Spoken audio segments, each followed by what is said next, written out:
Señoras, señores, tengan todos muy buenas noches.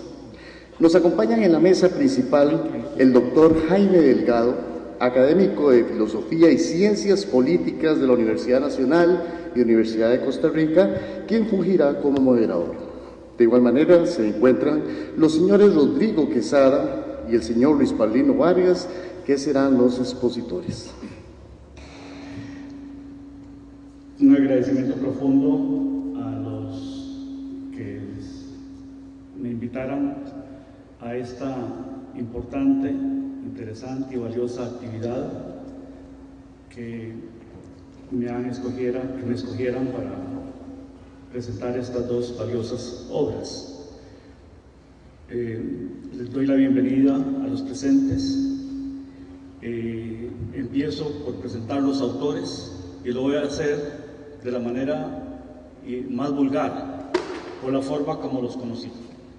Y Rodrigo Quesada lo conocí precisamente cuando, allá por el año 60, ya no me acuerdo cuánto, era un joven estudiante sumamente inquieto, allá en Tibás, muy amigo de mi sobrino Manuel. Rodrigo Quesada nació en Colima, Tibás, 24 de noviembre de 1952, es historiador de profesión. Ha trabajado como profesor de historia en la universidad, en la Escuela de Historia, Universidad Nacional.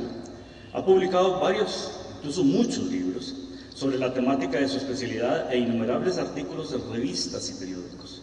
Obtuvo el Premio Nacional de Historia por la Academia de Geografía e Historia de Costa Rica en 1998.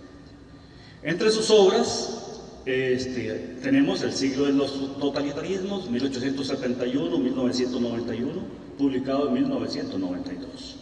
Costa Rica y el mercado mundial, de 1993. Globalización y deshumanización, dos caras del capitalismo avanzado, 1995. Recuerdos del imperio, los ingleses en América Central, 1821-1915, que publicara en 1998.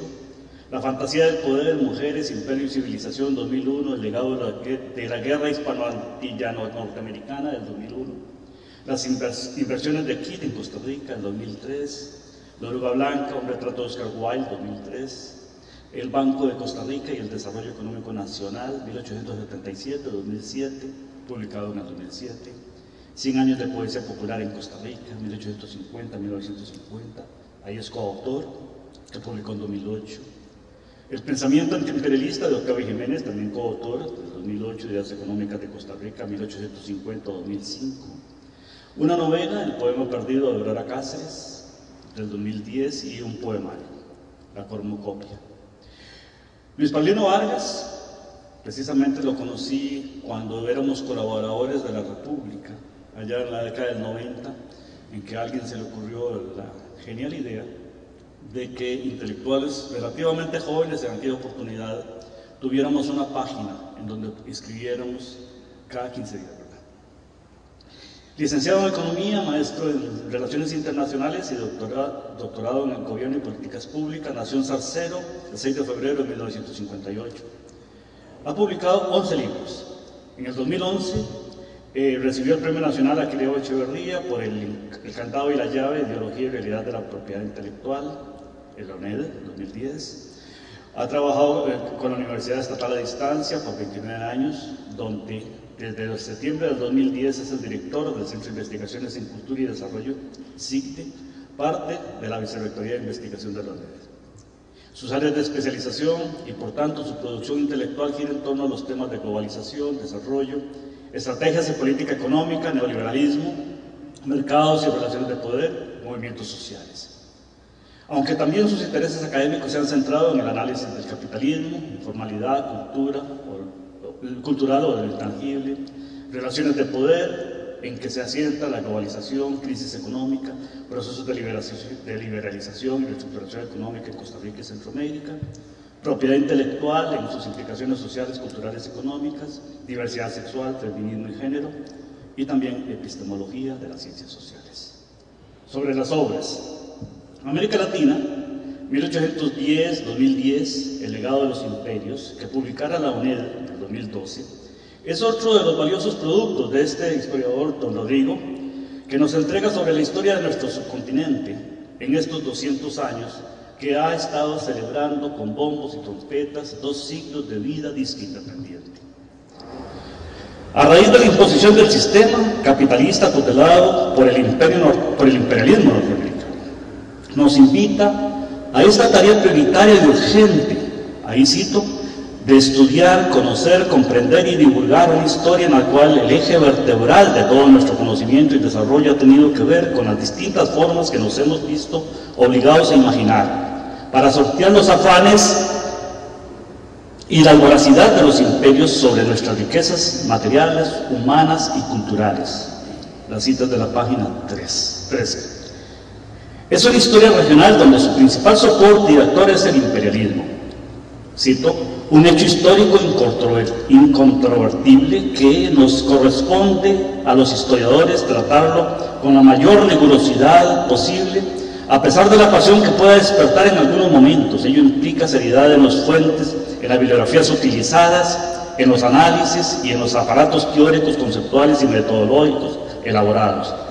Si bien no es únicamente un tema de carácter político, aunque ciertamente la mayor parte del tiempo su estudio nos conduce hacia ahí, hacia la política, lo cierto es que al relacionarlo con el imperialismo como fenómeno histórico y cotidiano, adquiere otra textura, otra dimensión más próxima a nuestras carencias y vivencias diarias. La cita es de la página 15, Romano. La otra obra es Miradas plurales alrededor de la crisis económica mundial, que publicara la UNED en el 2011. En esta Luis Paulino es autor de la introducción y el primer capítulo, llamado Los alcances de la crisis, y es su editor responsable.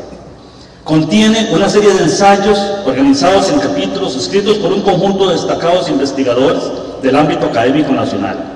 El segundo capítulo, La crisis en perspectiva histórica, está a cargo de Rodrigo Quesada, también el historiador que tenemos en esta mesa. El que sigue, Las facetas éticas y humanas de la crisis, tiene 2 trabajos, uno a cargo de María Flores Estrada Pimentel y el otro de Pedro J. Ramírez Acosta. Un cuarto capítulo sobre las facetas económicas de la crisis contiene 3 ensayos, uno de Fallas Venegas, otro de Leiner Vargas Alfaro y otro de Roberto Fallas Mora y Federico Quesada Chávez. El último capítulo, Una visión desde América Latina, a cargo de Guillermo Zúñiga. Este es un libro, nos dice Luis Paulino, que surge, ahí lo cito, fundamentalmente con la intención de discutir y analizar sobre una base amplia y pluralista la crisis en su expresión económica, en particular esta crisis de reciente manifestación que se incubó en el sector inmobiliario.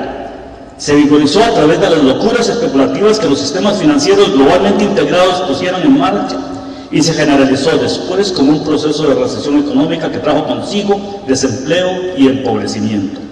La cita es de la página 17 en Romano. Y se ubica dentro de un debate que trasciende las fronteras nacionales en torno al tema, a los temas que entreteje la crisis, sus manifestaciones económicas, con las sociales, éticas y políticas, naturalmente con las manifestaciones ambientales. En fin, estimados asistentes, presentes en este conversatorio, en esta actividad, nos encontramos en estas 2 obras, 2 retratos, valga el uso de la metáfora, el del imperialismo permanente con su crudeza y cinismo a través de la historia republicana latinoamericana y el del neoliberalismo en sus expresiones más grotescas en los últimos tiempos. En uno, Rodrigo hace uso de un estilo beligerante para mostrarnos su diagnóstico de largo plazo de nuestra particularidad latinoamericana en el contexto de la globalidad. En el otro, Luis Paulino nos aporta en el lenguaje transparente y comprensible su combate contra ese flagelo del neoliberalismo en nuestro día a día, en la coyuntura global, sin caer en la aridez sórdida de los números, las frías estadísticas y la terminología críptica de los economistas de la oficialidad. Ambos invitan a pensar la globalidad desde el pasado y desde el presente, para entender y comprender mejor nuestro presente inmediato y formular mucho mejor aún nuestra propia idea y utopía del futuro. Doy la palabra en el orden que los he ido exponiendo, primero al historiador don Rodrigo Quesada, después al economista. Las reglas de juego que hemos establecido es 20 minutos para Rodrigo, 20 minutos para Luis Paulino. Después de esa etapa, ofrecemos la palabra a ustedes, los participantes, ahí organizaremos el asunto, si participan muchos, reduciremos el tiempo por participación, si participan pocos, ampliaremos un poquito más el tiempo para cada uno de ustedes, trataremos de hacerlo lo más organizadamente posible, para que todos podamos participar y conversar con los autores cuál es el objetivo de la actividad. Don Rodrigo. Buenas noches. Me siento muy agradecido por esta invitación. Creo que es la segunda vez que me siento con Luis Paulino para conversar sobre estos libros. Me siento muy agradecido porque tengo rato de haberme pensionado y hace rato no participo en actividades académicas de esta Universidad Nacional que tanto quiero y a la que tanto debo y agradezco tantas, pero tantas cosas. Una universidad donde trabajé prácticamente casi desde sus inicios. La universidad se abre en el 73 y prácticamente al año siguiente ya yo estoy por estos lares, o sea que tengo bastante rato de andar en contacto con la Universidad Nacional. Y me alegra mucho también el estar viendo acá a varios ex estudiantes míos, a quienes les agradezco enormemente. Uno de ellos, por cierto, es profesor de un nieto mío. Dichosamente se expresa muy bien de vos, gracias a Dios. Eso significa que hicimos un buen trabajo, usted y yo. Yo les agradezco de nuevo también a las autoridades universitarias, en colegas como Mario Oliva, el haber tenido la iniciativa. Mario es un hombre sumamente acucioso e imaginativo, solamente a él se le pueden ocurrir este tipo de diabluras, ¿verdad?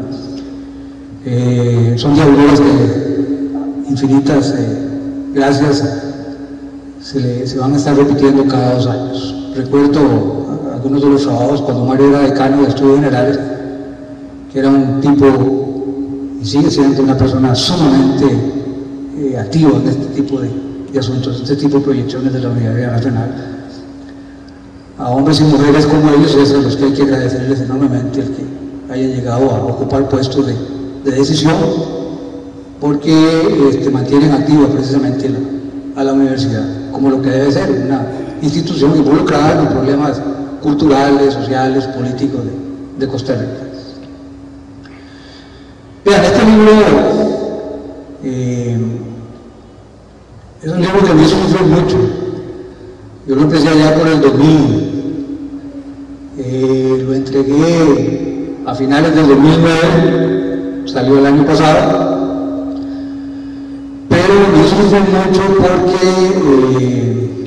es la tarea, precisamente la gran tarea del historiador, cómo sintetizar, por ejemplo, una enorme cantidad de materiales. Si revisan la bibliografía, es una bibliografía de aproximadamente unos 350, 400 títulos, en inglés y español, básicamente en inglés.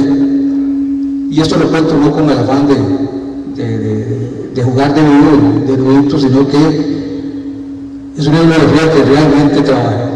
La trabajé con cariño, la trabajé con dedicación. Y muchas veces la gente llena los libros de bibliografías y si acaso de esos libros habrán leído las solapas. Yo me subí a la camiseta, yo me senté a trabajar realmente como Dios manda esa bibliografía. Vean, el libro tiene 400 y resto páginas, originalmente tenía 680. Le saqué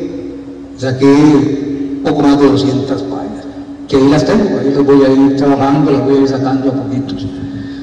¿Por qué creció tanto? Bueno, creció mucho porque tenía la intención de escribir un texto que fuera didáctico, que tratara de llegar a la mayor cantidad, sobre todo pensando en los profesores de estudios sociales. Parece mentira, pero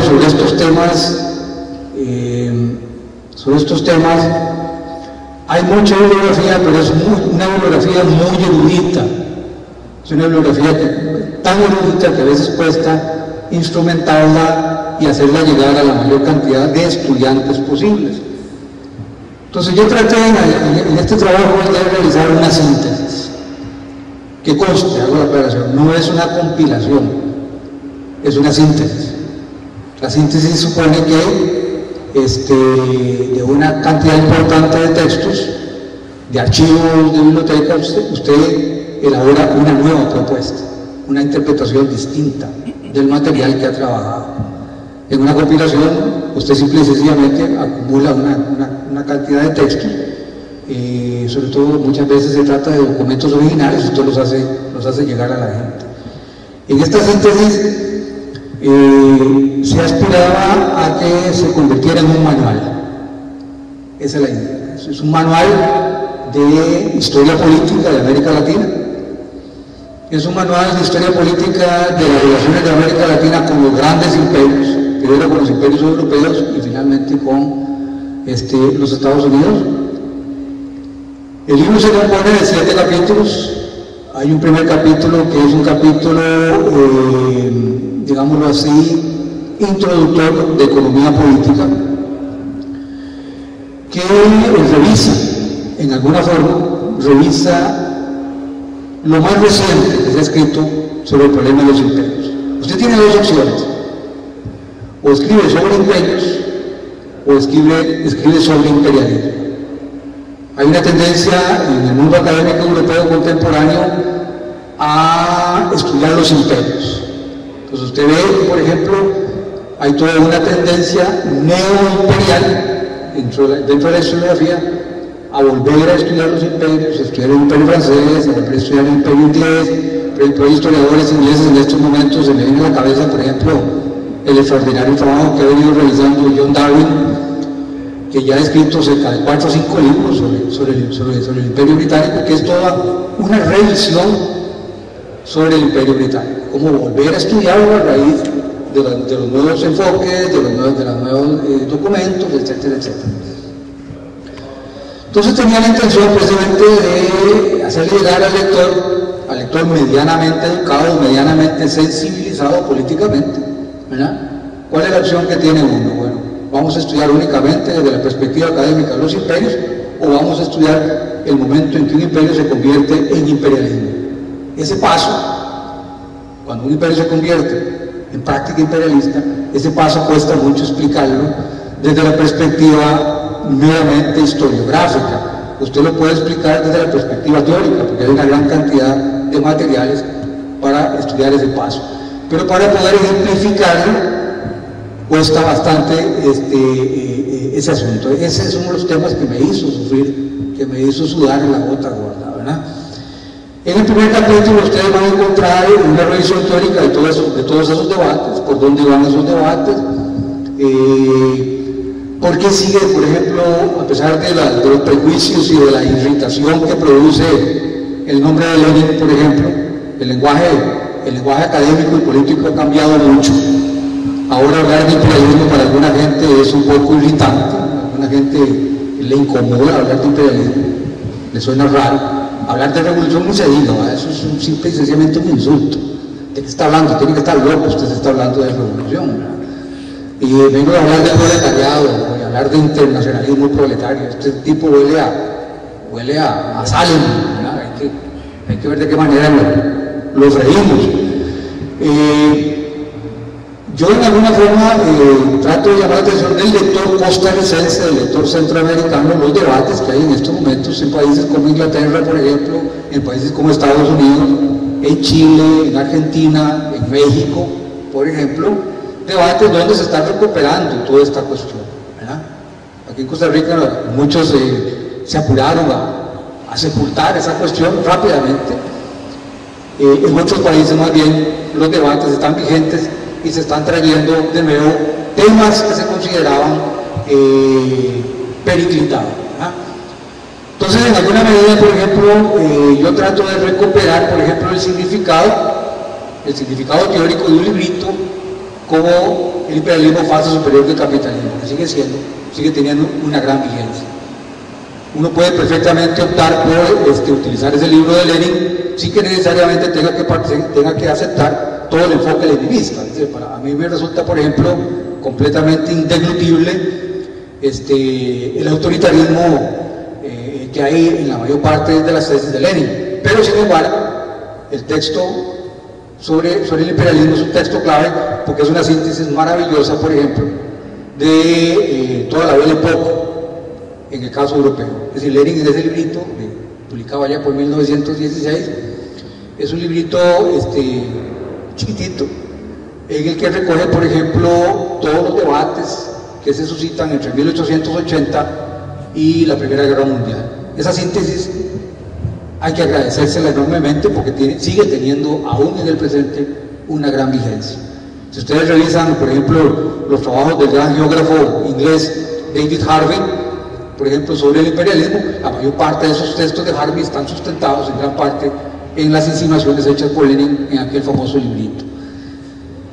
Yo me monto, digámoslo así, perdone la expresión, me monto en ese texto y trato a partir de ese primer capítulo, trato de recuperar todos esos debates y ofrecerlos al lector, de que el lector se dé cuenta por dónde va actualmente la discusión. Utilice mucho el texto de Bruder, por ejemplo, el texto de Bruder, que es un texto de una enorme utilidad porque saca a la luz una gran cantidad de detalles sobre estos debates. Pero el libro se puede leer perfectamente saltándose el primer capítulo. Si lo consideran aburrido, si lo consideran tedioso, si lo consideran difícil, digámoslo así, una lectura engorrosa, lo pueden dejar de lado. Y se pueden perfectamente lanzar directamente a los otros dos capítulos. Los otros dos capítulos son capítulos que tratan sobre todo sobre el imperialismo inglés, sobre el imperio y sobre el imperialismo inglés. Son capítulos, vean, son capítulos donde saqué a la luz una serie de detalles casi completamente desconocidos sobre el nivel de involucramiento de la corona británica en las guerras de independencia en América Latina.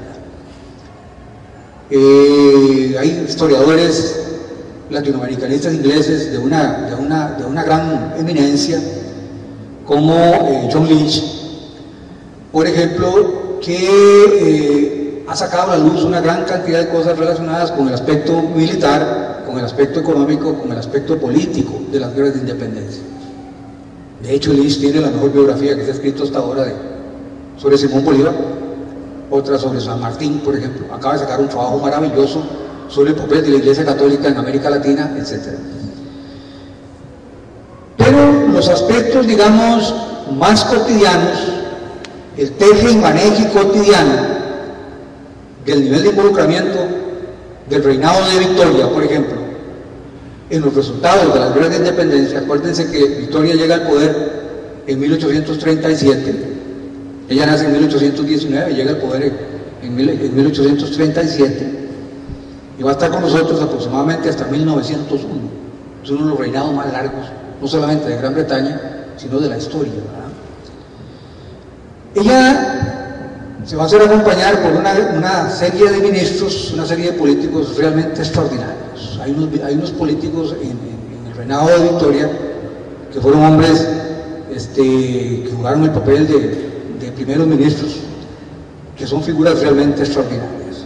Estamos hablando de hombres de una gran visión, sabían lo que se venía con las guerras de independencia de América Latina y con lo que podría ser eventualmente, el papel que podría jugar eventualmente América Latina en el diseño de los futuros imperios.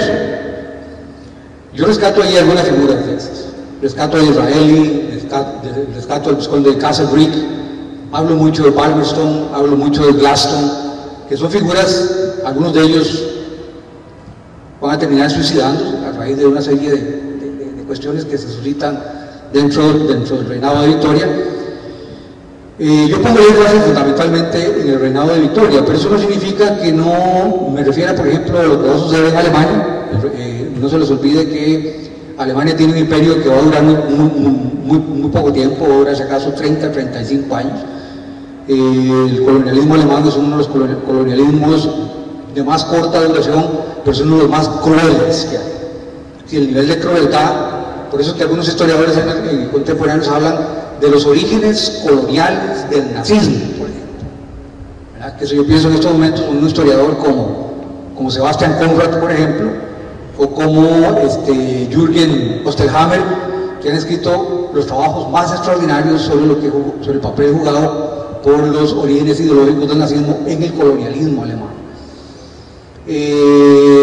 Yo recupero en alguna medida esta cuestión, muy colateralmente, recupero también el imperialismo francés, el imperialismo belga, en esos dos capítulos. Y lo llamo a esto el imperialismo histórico, ¿verdad? ¿Por qué? Bueno, no tanto para darle a entender que cuando hablamos de imperialismo histórico eso significa que se quedaron en el pasado y se acabó. No hay que perder de vista que, por ejemplo, en el caso de Inglaterra le prepara el terreno a la llegada de lo que va a ser posteriormente el imperio norteamericano en América Central y el Caribe.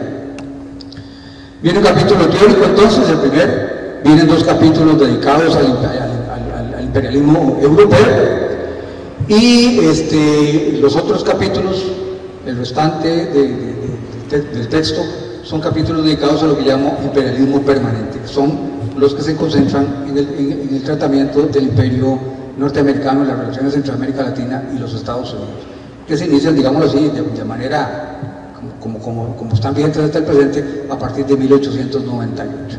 Ahí vamos a ir caso por caso, dentro de un momento a entrar a la conversación si es necesario, pero yo los invito a que consigan el texto, porque si algunos de ustedes trabajan en secundaria, el texto les va a servir de mucho, ¿verdad? Muchas gracias. Muchas gracias.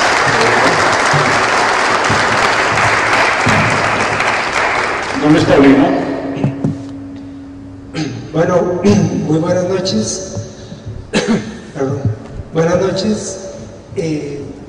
Primero que nada, agradecerle a la Universidad Nacional, a la editorial de la Universidad de Santa Distancia, que creo que son quienes están detrás de la invitación para que yo esté presente y sentado acá en esta mesa, a Mario Oliva, que estoy enterándome ahorita que tiene mucho que ver en esto, y pues muy agradecido a Mario, que es un viejo amigo de muchos años atrás, a quien aprecio y admiro muchísimo, y decir que me siento muy honrado de compartir en esta mesa con Jaime y con Rodrigo.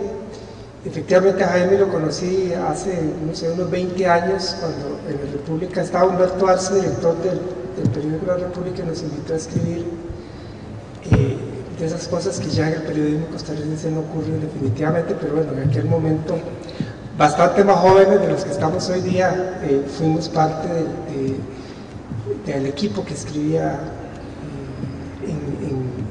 Recuerdo que por ejemplo estaba Yadira Calvo, que ahora acaba de recibir el premio Magón. Yadira era parte de ese grupo que Humberto invitó a escribir en la República. Y en el caso de Rodrigo, pues en estos últimos años he tenido la ocasión de estrechar amistad con Rodrigo, lo cual para mí ha sido muy grato, y es una persona por quien siento un profundo respeto y una enorme admiración por todo su trabajo intelectual.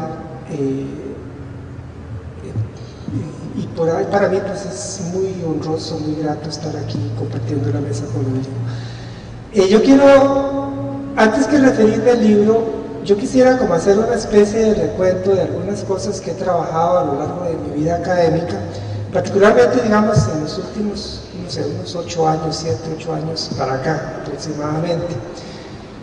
Porque antes de eso, el trabajo que yo realizaba estuvo muy concentrado en temas económicos nacionales. Me concentraba en tratar de estudiar los famosos PAE, los programas de ajuste estructural, las políticas de liberalización económica y apertura de la economía que los gobiernos de Costa Rica seguían. Y eso es algo que empecé a hacerlo incluso mucho más joven. Yo desde los 80 ya empezaba a escribir sobre ese tipo de temas. Y así fue por un tiempo bastante prolongado, hasta que en cierto momento, ya en el siglo XXI, empezado el siglo XXI, decidí que quería atreverme a escribir sobre algún otro tipo de asuntos que no fueran estrictamente nacionales, y comencé a interesarme en esa cosa que se llama, que usualmente llaman la globalización de la economía, la globalización económica mundial. Empecé a interesarme porque escuchaba cosas que me resultaban molestas, que me dejaban un poco incómodo.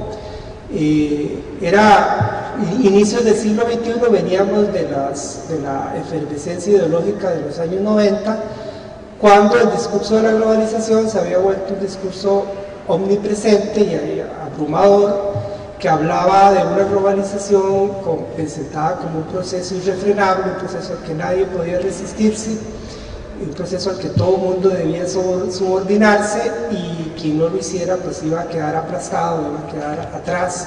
Era muy frecuente que se usara la metáfora del tren de la historia, del tren de la globalización, perdón, muy bien, el tren de la globalización, para decir que los países en todo el mundo y los pueblos y todas las naciones no les queda de otra sino subirse al tren de la globalización, o bien quedar botados, quedar fuera de ese tren, lo cual significaba vivir en el pasado, en la pobreza, en la miseria, en el atraso, porque se supone, nunca se aclaraba exactamente hacia dónde conducía el tren de la globalización, pero se entendía como que conducía hacia un futuro glorioso de riqueza, de abundancia, de felicidad, etc.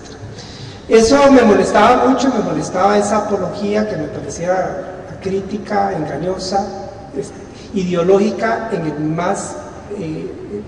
el más restringido sentido del término. Me molestaba esa apología expresada de esa manera, y sobre todo me molestaba muchísimo la imposición, el discurso impositivo que decía que o usted se subordina o le va a ir feo, le va a ir muy mal. Yo en general me resisto a todas las formas de imposición, soy una especie de, bueno, no sé cómo decirlo, de malamansado de nacimiento, ¿verdad? Nunca logro amoldarme a ningún discurso imperativo, a ninguna forma de autoridad. Tiendo a querer soltarme de ese tipo de amarras, y en este caso en particular se me manifestó también esa tendencia. Entonces yo pensé, quiero trabajar el tema de la globalización, voy a atreverme a abordar un tema que no es nacional, que más bien atiende a evoluciones de la economía mundial, y comencé a trabajar el tema. Estoy hablando probablemente creo que los primeros pininos que hice en ese sentido deben haber sido como del 2002, por ahí. Luego, como más sistemáticamente, hacia el 2004, 2005, y entonces de ahí salieron un par de libritos que publicó la UNED, que son estos dos que ando acá, que son de portadas muy parecidas. Se llaman El verdadero rostro de la globalización. Ambos comparten un título que es El verdadero rostro de la globalización, con un subtítulo diferente. El primero tiene el subtítulo que dice La globalización sin alternativas. El segundo tiene un subtítulo que dice Los amos de la globalización. Entonces era atreverme a tratar de entender la globalización más allá del discurso apologético que estaba de moda, y entender la globalización como algo que no necesariamente era ineluctable, como algo que no necesariamente como una fuerza a la que no necesariamente había que subordinarse. Era un poco enfrentar la imagen que se entregaba de la globalización, que era la imagen como si fuera una especie de terremoto o de huracán, frente al cual no hay nada que hacer excepto prepararse, ¿verdad? Si un huracán llega a las costas de Limón, lo único que les quedará a los habitantes de Limón es prepararse para que les haga el menor daño posible, o como generalmente nos dice el psicodio, ¿verdad? En el caso de los terremotos no podemos hacer nada, los terremotos vienen, lo único que podemos hacer es prepararnos. Esa era la imagen que había de la globalización, esa es la imagen con la cual yo quería polemizar, para tratar de demostrar que eso no es cierto, que la globalización ni es una maldición de Dios, ni es un fenómeno de la naturaleza que uno tenga que sentarse a esperar, simplemente preparándose para que lo dañe lo menos posible. La globalización, al fin y al cabo, y sobre todo, era una construcción humana, y en cuanto a construcción humana es factible de ser modificada. Ese era, digamos, como el núcleo de la preocupación, hacia donde yo quería orientarme. Quería tratar de ver cómo podía entender yo mismo y expresarlo, que la globalización era eso, una construcción humana, a fin de cuentas. Y entonces estos dos libros están orientados en ese sentido. Es abundar, profundizar en el debate, tratando de desmontar la falsedad ideológica que quería presentar la globalización como si fuera una maldición bíblica frente a la cual nada se puede hacer, de descubrir, desnudar, poner en evidencia que era una construcción humana, que había detrás de eso intereses, había relaciones de poder, habían visiones ideológicas, habían proyectos políticos, y cada una de estas cosas eran productos de seres humanos, no productos de una divinidad ni resultados de la naturaleza. Entonces esa era como la discusión que quería abordar, que quise abordar en esos libros, eso, más tratar de mostrar que la globalización no mostraba ser en sus productos reales, en sus concreciones efectivas, no mostraba ser la maravilla que se decía que debía ser, no era esa cosa gloriosa, exultante, llena de abundancia, de felicidad para todo el mundo, como venía siendo presentada, que en cambio era un proceso cruzado de grandes asimetrías, de grandes contradicciones, de grandes desbalances, que comportaba también enormes riesgos. Entonces, esos dos libros, como les digo, estaban como orientados en ese sentido, y bueno, ahí están. Esos dos libros salieron, yo creo que fue en el 2008, me parece que los publicó la editorial de la UNED. Sí, efectivamente en el 2008 salieron, y fueron trabajos que se realizaron ahí como por el 2004, 2005, 2006, más o menos. Luego, bueno, en ese tiempo estaba también toda la efervescencia alrededor del debate del Tratado de Libre Comercio, el TLC con Estados Unidos. Yo produje un par de libritos que por ahí quedaron, que salen más o menos en esa misma etapa, entre 2005, 2006, 2007, salen un par de libros relacionados con el TLC. Y uno de los temas del TLC que me quedó, que me generaba inquietud y que me quedó dando vuelta en la mente, y que estaba muy relacionado con todo el debate de la globalización, era el tema de propiedad intelectual. Fue uno de los temas que yo nunca había estudiado absolutamente nada. Yo no sabía nada de propiedad intelectual cuando empezó el debate del TLC, y comencé a interesarme a raíz de ese debate sobre el TLC, y comencé a profundizar en el tema. Me pareció que era una de las facetas más interesantes, más provocativas, relacionadas con el tema de la globalización, y sobre todo en dos perspectivas. Bueno, sí, creo que básicamente en dos perspectivas. Vamos a ver si me salen tres. En las siguientes perspectivas. Por un lado, uno de los temas que yo había querido tratar de discutir en los dos libros de globalización era el tema de las relaciones de poder, por lo tanto de los intereses, la ideología y los proyectos políticos que están detrás de la globalización. Y en el caso de la propiedad intelectual me pareció que ahí había una beta interesante para profundizar este tema de las relaciones de poder, en una cuestión como más específica, como más aterrizada, como más concreta, ¿verdad? Eso por un lado. Y por otro lado, porque la propiedad intelectual surge en relación con las evoluciones más recientes, los procesos de reestructuración más recientes que experimenta el capitalismo. Particularmente ese nuevo capitalismo que surge en los últimos decenios, que es el capitalismo que alguna gente llama de los intangibles de la mente, o del capitalismo cultural, el capitalismo de lo invisible, ¿verdad?, de lo no tangible, que es el capitalismo que se ve en un montón de producciones de nuevas formas de mercancía que no son mercancías tangibles, no son los automóviles, los televisores y las lavadoras de otros tiempos. Es el software, que no es tangible, usted no lo puede ver al software, es la música, es los productos de la cinematografía, etc. Es un montón de productos que se vuelven intangibles, porque incluso aquí, por ejemplo, Jaime está con un Kindle ahí, y entonces ahí anda un montón de libros, y entonces ya son libros que se vuelven intangibles, incluso ya no son libros que uno puede agarrar en la mano como agarra estos libros, sino que están ahí y que Jaime puede leerlos en su Kindle y ahí puede andar 1000 libros y nadie se imaginaría que andan 1000 libros, ¿verdad? 1000 libros de este tipo uno no lo podría andar por la calle, ciertamente. Bueno, entonces la propiedad intelectual tiene que ver con eso, con esas nuevas evoluciones del capitalismo.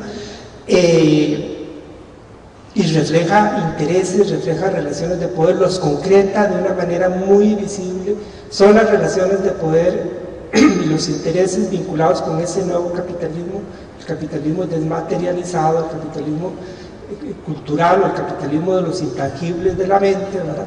Entonces eso fue lo que me interesó estudiar y es este librito que se llama El candado y la llave, ideología y realidad de la propiedad intelectual. Este fue el libro por el cual me dieron el Quireo Echeverría en el 2010.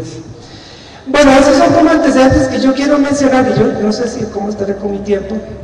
Todavía te queda un poquito tiempo. Ok, porque es un poco, me dirán ustedes que es un gesto medio vanidoso de mi parte y yo lo voy a reconocer y pido disculpas por ello, pero digamos, yo creo que yo he hecho un trabajo intelectual de investigación en el campo económico que creo que ningún otro economista en Costa Rica ha hecho y aún a veces como que me queda un sinsabor de que como que el ambiente intelectual de Costa Rica no registra eso. Digamos, mis colegas economistas difícilmente me citan a mí en sus trabajos porque en general yo soy un economista completamente heterodoxo, estoy completamente fuera de las corrientes dominantes del mainstream, digamos, de los economistas costarricenses. Entonces yo no espero que la gente de la Academia Centroamericana, Eduardo Lizano, Luis Mesalle, ni ninguno de estos me cite. Los que me citan usualmente, ya lo he comprobado sobradamente, son sociólogos principalmente. Básicamente son investigadores de la sociología, a veces algún antropólogo por ahí me cita, pero es básicamente gente de esta área los que citan mis trabajos. Pero también me he dado cuenta que citan mis trabajos como de una manera desconectada, como que no...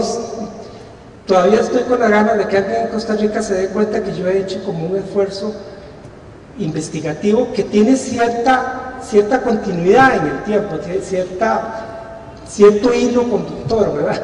Entonces, un poco resentido con, digámoslo así, con el ambiente intelectual en que uno se mueve aquí en Costa Rica, pues yo quería aprovechar esta charla, ya que se me está dando la oportunidad de hablar de uno de mis libros, y debo decir que es una oportunidad excepcional, muy rara, pues no recuerdo que me hayan dado en otra ocasión una oportunidad de ese tipo. Entonces quise sacar a relucir eso, porque este último libro, que fue el que me pidieron, don Omar me llamó para decirme que lo hubiera hablado, el de la... ¿Ya se me acabó el tiempo? No, es que el viento me lo botó. Ah, bueno, pues, este libro de las miradas plurales sobre la crisis, alrededor de la crisis económica mundial, que es un libro del cual soy editor y coautor, o sea, yo escribo la introducción, escribo el primer capítulo, que es como el más grande, y luego hay contribuciones de varios autores a quienes yo contacté y coordiné, y bueno, yo coordiné la obra en general. Rodrigo es autor de uno de los ensayos del artículo, y Federico, que está por ahí sentado, Federico, que es hijo de Rodrigo, es coautor de uno de los artículos. Federico es colega economista, él también participa en este libro.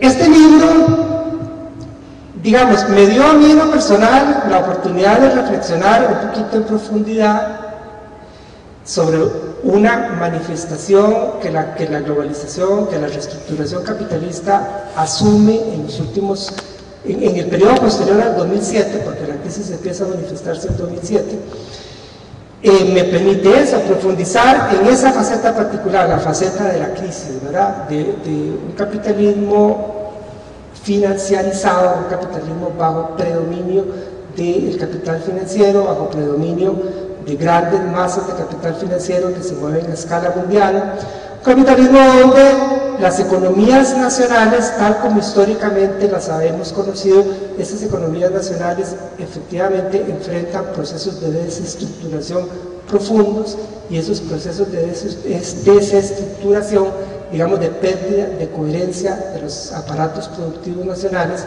eso con la crisis se hace manifiesto, se evidencia con gran claridad, como se evidencia que los sistemas políticos nacionales se han debilitado frente a los procesos de transnacionalización y globalización de los capitales, y que se han debilitado especialmente frente al nuevo poder inédito que adquieren los capitales financieros, que se mueven libremente y en cuestión de segundos alrededor de todo el planeta, que de alguna manera incluso las entidades multilaterales o internacionales como el Fondo Monetario Internacional, el Banco Mundial o la OMS o la Organización Mundial del Comercio son claramente entidades diseñadas a la medida de los intereses de esos capitales desnacionalizados, de esos capitales itinerantes, digamos. La crisis hace manifiesto eso, la crisis es una oportunidad para profundizar en eso. Lo que yo trabajé en este libro básicamente tiene esa pretensión, pero el libro tiene pretensiones un poco más allá, y por eso fue que se invitó a varios autores a participar. Rodrigo aporta una perspectiva histórica de las crisis. Hay otros autores que profundizan en aspectos éticos en relación con la crisis, incluso también desde una perspectiva de género se ofrece un enfoque de la crisis, desde la educación también, desde una visión latinoamericana, etc. Por eso de ahí el título Miradas Plurales, es tratar de ver la crisis desde una pluralidad de miradas, desde distintos posicionamientos, desde distintos enfoques, desde distintas miradas. Eso es básicamente el libro. El libro, yo creo que en lo que a mí personalmente se refiere, pues se inserta en una línea de trabajo de los últimos años. Ok, ya está listo el tiempo. Sí. Y bueno, básicamente ese era mi objetivo, como dar esa ilustración de conjunto de ese trabajo que he hecho en estos últimos años. Gracias. Muchas gracias. Igualmente, ambos autores nos hacen una invitación a ver nuestra aldea local en el contexto de la aldea global, y interactúan y se constituyen en interlocutores leales y directos con autores e intelectuales de la aldea global. Yo invito a los presentes a participar y que lo hagan desde el lugar donde están, escrito nada más con buen volumen. Doy la palabra.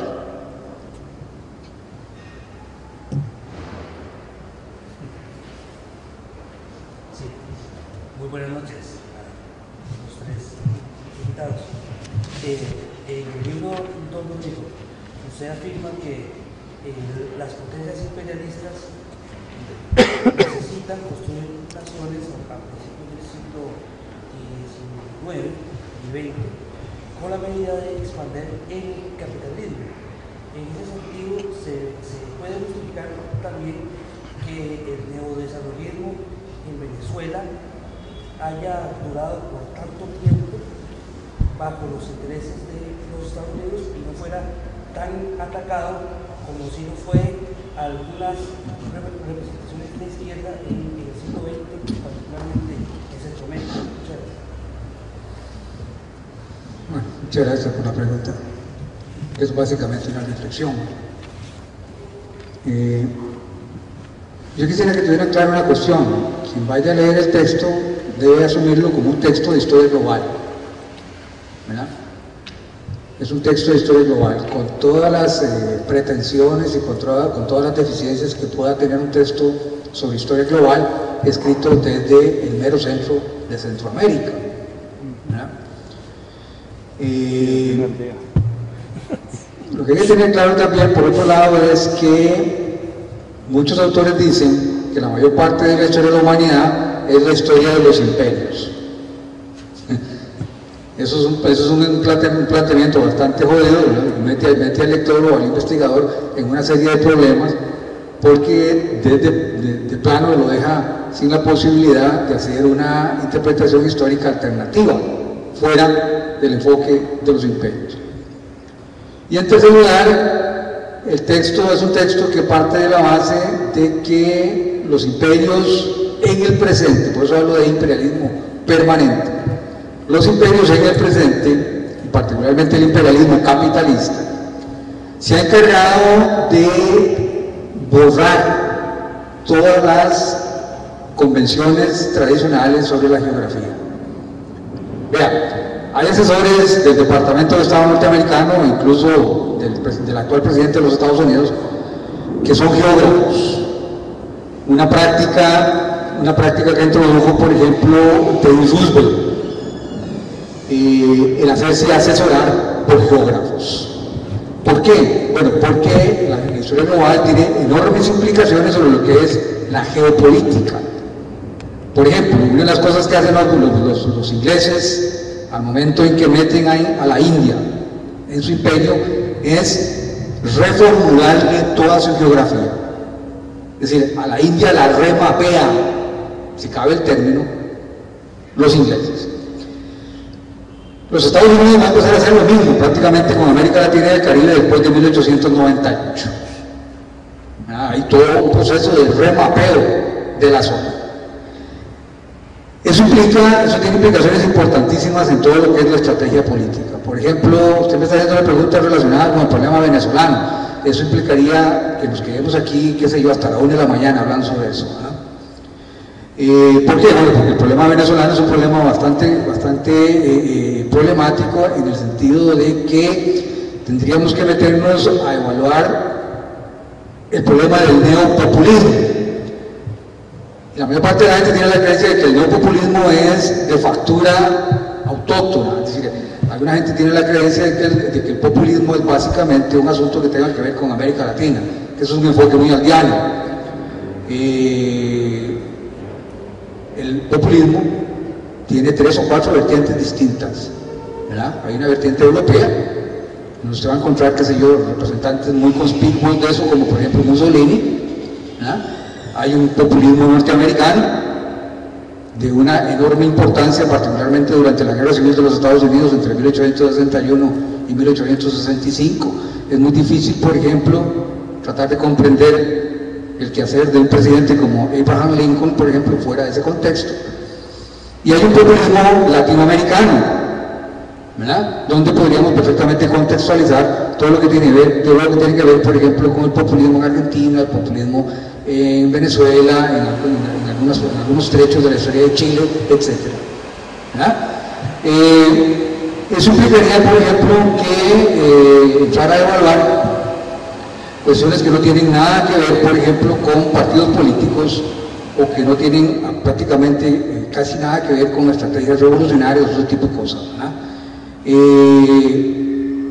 De los populismos que le acabo de mencionar, hay dos para los cuales son muy importantes las plataformas y no tanto el liderazgo.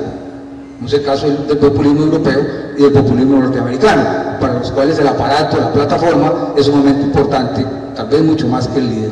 El populismo latinoamericano pone un énfasis importantísimo sobre el líder, sobre el dirigente más connotado. Dentro de la historia global, usted tendría que cotejar ese tipo de populismo latinoamericano con lo que está sucediendo en otras partes del mundo. Y saldríamos realmente muy perjudicados en ese sentido, ¿verdad? Yo no quisiera meterme ahí, porque eso me llevaría mucho rato. Lo invito fundamentalmente a que lean el texto algunos aspectos relacionados con el populismo y con el neopopulismo. Las mismas injusticias se cometen también con el liberalismo. La mayor parte de la gente tiene la creencia de que el neoliberalismo, ¿verdad?, es una vuelta al liberalismo clásico, y son dos cosas completamente distintas, completamente diferentes, ¿verdad? A mí me parecería una tremenda injusticia, ahora que hablaba con Jaime de esto, me parece una tremenda injusticia, por ejemplo, el tratar de comparar al liberalismo radical clásico, por ejemplo, de un Emerson, de un Walt Whitman, por ejemplo, de un Mark Twain, por ejemplo, ¿verdad?, de un Henry David Thoreau, por ejemplo, el liberalismo radical clásico, compararlo, ¿verdad?, con algunos desmanes, con algunas desviaciones del neoliberalismo. No tiene prácticamente nada que ver. Incluso podríamos entrar a conversar sobre lo que algunos historiadores llaman la nostalgia colonial y la nostalgia imperialista. Hay toda una discusión sobre esta cuestión. El liberalismo radical clásico, vuelvo a insistir otra vez, para fines eminentemente didácticos, no tiene nada que ver con el neoliberalismo, ¿verdad? Incluso el neoliberalismo, más bien, lo que hace es tratar de desentenderse de las propuestas del liberalismo radical clásico porque lo apenan. O sea, por ejemplo, un tipo como Ludwig von Mises o por ejemplo como Hayek sentirían pena de que los identifiquen con gente como Emerson o con gente como Henry David Thoreau, y mucho menos terror de terrores, ¿verdad?, con gente como Walt Whitman, por ejemplo. Si usted lee los trabajos de Ludwig von Mises, por ejemplo, uno de los grandes ideólogos del neoliberalismo, casi nunca encontrará referencias al liberalismo radical clásico. Eventualmente, tal vez alguna referencia a Mises, por ejemplo, pero los grandes, los pesos pesados del liberalismo radical clásico casi nunca se los relacionan. Lo mismo sucede con el populismo. Habría que tener ese tipo de cuidado, ¿verdad? Buenas noches a todas y a todos por estar acompañando a estos académicos, escritores de la editorial de Estatal a Distancia, amigos.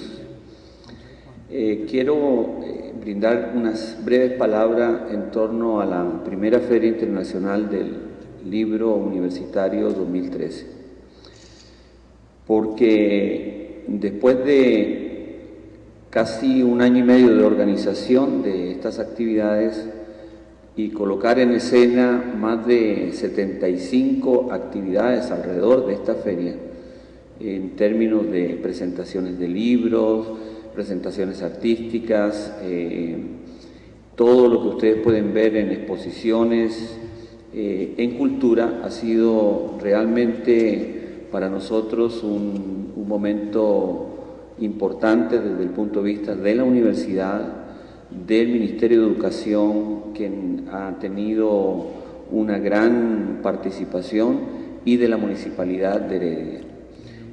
Quizás sea una de las primeras veces que podemos ver tantas actividades culturales juntas, académicas y, como les digo, de carácter estrictamente cultural, con participación de amplios sectores, niños, jóvenes, adultos, ciudadanos, simplemente que asistieron a estos eventos, escritores internacionales.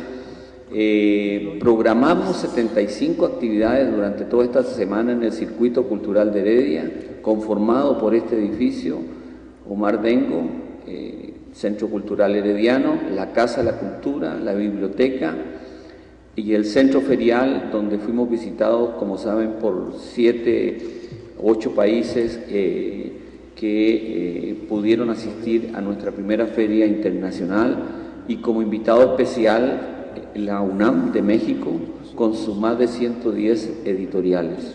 Esto pocas veces se ve, y quería resaltar este hecho, esta presentación de libros que tenemos hoy día con Luis Paulino Vargas, con el profesor Rodrigo Quesada y nuestro comentarista también Jaime Delgado. Es la presentación de cierre académico. Mañana tendremos un cierre cultural con un desfile de boyeros que también esperamos esté concurrida, pero hemos cumplido y agradecemos a cada uno de ustedes que nos hayan acompañado, y pues vamos a prepararnos para que dentro de 2 años, cuando hagamos el FILU 2015, podamos hacer otro esfuerzo en conjunto, y que podamos participar y hacer de Heredia lo que todos queremos, una ciudad cultural. Muchísimas gracias.